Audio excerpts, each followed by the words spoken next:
Alright, yo guys, what's up? It's TAWRreviews, and today we're going to be showing you the new iPod Nano that just got released at the keynote with a bunch of other cool stuff, like the iPod Touch, so you can check out that video we made. And we're going to get into it now. Here's the new iPod Nano, and so you got, it looks to be a touchscreen. I'm not sure though. No, it's a multi-touch display. Yeah, it's a multi-touch display, multi-touch and music. The amazing 1.8 genius. inches. It does not have the video camera anymore. That moved over to the iPod Touch. It does still have a built-in FM radio. And the Nike, whatever the hell that thing is. No one ever uses that anyway, that's all I know. Everything about the iPod Nano is a huge hit. So they've really changed it. It hasn't changed design in like 10 years, pretty much. It's just been that like rectangular thing that everyone knows. Now it's a square with a touchscreen. And as you can see up here, it's got like the apps on it, kinda, but it doesn't have the App Store. So I guess it just comes with preloaded apps, right, Eric? It doesn't have the App Store. I don't know. Maybe an App Store will be coming to it later, but yeah, it doesn't have Wi-Fi, so it can't have an App Store.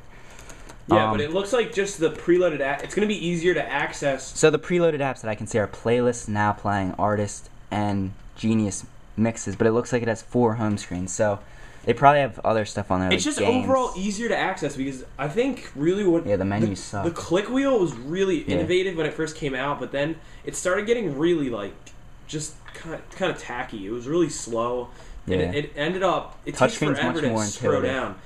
It takes forever to scroll down, and like the touch, like Ron said, the touchscreen's way more like intuitive and it's easy to use, and it's just so straightforward because you don't have to use, you just touch what you want to do, and I'm sure it's gonna have the patented scrolling that the iPhone and the iPod Touch has, and that's amazing. So even on a 1.8 inch display, so it has 1.8 inch screen. That's actually decent size. Pretty large. It's about the iPod Touch screen's like 3.5, 3.5. so it's just over an inch or a few, just under 2 inches smaller than the iPod Touch. But so I don't think that gives you an idea. It's really small though, because you can see it in someone's fingers. It's pretty tiny. But what it eliminates is like it makes it smaller because it eliminates all the rest of the. All it is screen. That's it. There's no well, there probably is a lock. There's a hold button, a power button. It looks like maybe. Do you think it has an external speaker? Probably. So it has clip on some tunes. So it has the built-in clip like the shuffle did. It's basically a shuffle with a touchscreen actually. Yeah. And the software obviously because. I think what Apple's trying to do right now, they're trying to revamp the Nano. It's been the same, like Ryan said, all these years, and it's really starting to get old. It's just like the classic. So it still has the shake to shuffle, 24 hours of nonstop music, and it comes in 8 gigs or 16 gigabytes. And I guess it comes in a lot of colors too. So it has Genius now on board. Well, I guess it had that before too. So I don't know if it. Yeah, I think it did. It doesn't have much new features besides the touchscreen. It looks like it has a volume rocker right on the top of it, and then the lock key on the other side. So here we have the FM radio. It looks like it has live pause, which is nice, so you can just pause the radio at any point. Fitness, as I talked about before.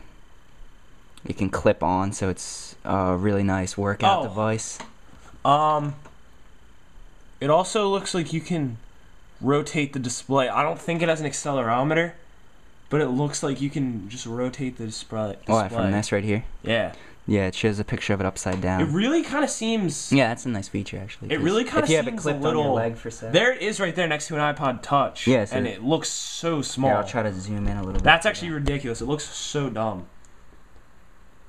No, it's a good device because at the low price point. It starts at $150. Well, that's actually not that low compared to... You can, for $70 more. But that's always how it's been. Some people just don't want the touch. It's just too big. It's too complicated. I'm sure the new iPod does have external speakers. No, that's actually cool. If your hearing is limited and want your turn-on mono audio to route audio into both earbuds. So it doesn't have money. Oh, maybe I should read. Yeah, so basically, if you want to... it's actually cool.